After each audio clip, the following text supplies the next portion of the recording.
This is, of course, a picture of former President Ronald Reagan naturally firing a machine gun while riding on the back of a dinosaur. You'll notice a couple of important features here.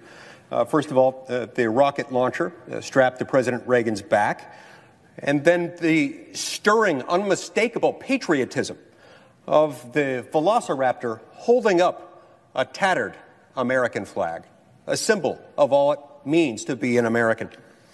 Now, critics might quibble with this depiction of the climactic battle of the Cold War, because while awesome, in real life there was no climactic battle. There was no battle with or without velociraptors. The Cold War, as we all know, was won without firing a shot. But that quibble actually serves our purposes here today, Mr. President, because this image has as much to do with overcoming communism in the 20th century as the Green New Deal has to do with overcoming climate change in the 21st. The aspirations of the proposal have been called radical. They've been called extreme. But mostly, they're ridiculous. There isn't a single serious idea here, not one. To illustrate, let me highlight two of the most prominent goals produced by the plan's authors. Goal number one, the Green New Deal calls essentially for the elimination of airplanes. Now, this might seem merely ambitious for politicians who represent the densely populated northeastern United States. But how is it supposed to work for our fellow citizens who don't live somewhere between Washington, D.C. and Boston? In a future without air travel, how are we supposed to get around the vast expanses of, say, Alaska during the winter? Well, I'll tell you how. Tauntauns, Mr. President. This is a beloved species of reptomammals, native to the ice planet of Hoth. Now, while perhaps not as efficient in some ways as airplanes or as snowmobiles, these hairy bipedal species of space lizards offer their own unique benefits. Not only are tauntauns carbon neutral, but according to a report a long time ago and issued far, far away, they may even be fully recyclable and usable for their warmth, especially on a cold night. What about Hawaii? Isolated 2,000 miles out of the Pacific Ocean.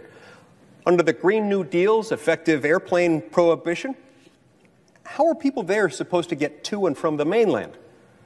And how are they supposed to maintain that significant portion of their economy that's based on tourism? At that distance, swimming would, of course, be out of the question, and jet skis are notorious gas guzzlers.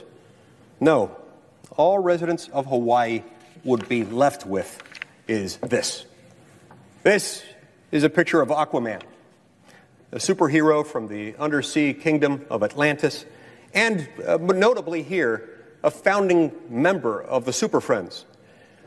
I draw your attention, Mr. President, to the 20-foot impressive seahorse he's riding. Under the Green New Deal, this is probably Hawaii's best bet. Now, I'm the first to admit that a massive fleet of giant, highly trained seahorses would be cool. It would be really, really awesome. But we have to consider a few things. We have no idea about scalability or domestic capacity in this sector. The last thing we want is to ban all airplanes and only then find out that China or Russia may have already established strategic hippocampus programs designed to cut the United States out of the global market. Mr. President, we must not allow and cannot tolerate a giant seahorse gap. Goal number two. The Green New Deal anticipates the elimination of all cows. Talking points released by the sponsors of the resolution the day it was introduced cited the goal of, quote, fully getting rid of, and I'll paraphrase a little bit here, flatulating cows. Now, Mr. President, I share their concern. But honestly, I think you've got to remember that if they think the cows smell bad, just wait till they get a whiff of the seahorses. But back to the cattle. I've got a chart to illustrate this trend. As you can see, Mr. President, on the left, these little cows represent the bovine population of America today. On the right is the future population under the Green New Deal. We would go from about 94 million cows to 0 cows. No more milk, no more cheese, no more steak, no more hamburgers. Over the state work period last week, I visited some farms to find out for myself what Utah's own bovine community might think of the Green New Deal. Every cow I spoke to said the same thing. Boo. The authors of this proposal will protest that these goals are not actually part of the Green New Deal, but were merely included in supporting documents, accidentally sent out by the office of the lead sponsor in the House of Representatives. But, Mr. President, this only makes my point. The supporters of the Green New Deal want Americans to trust them to reorganize our entire society, our entire economy, to restructure our very way of life, when they couldn't even figure out how to send out the right press release. The Green New Deal is not a serious policy document because it's not a policy document at all. It is, in fact, an aesthetic one. The resolution is not an agenda of solutions. It's a token of elite tribal identity, and endorsing it a public act of piety for the chic and woke. And on those embarrassing terms, it is already a resounding success.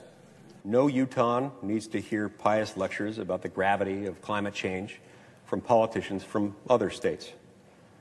For it was only in 2016, as viewers of the Sci-Fi Network will well remember, when climate change hit home in Utah, when our own state was struck not simply by a tornado, Mr. President, but by a tornado with sharks in it.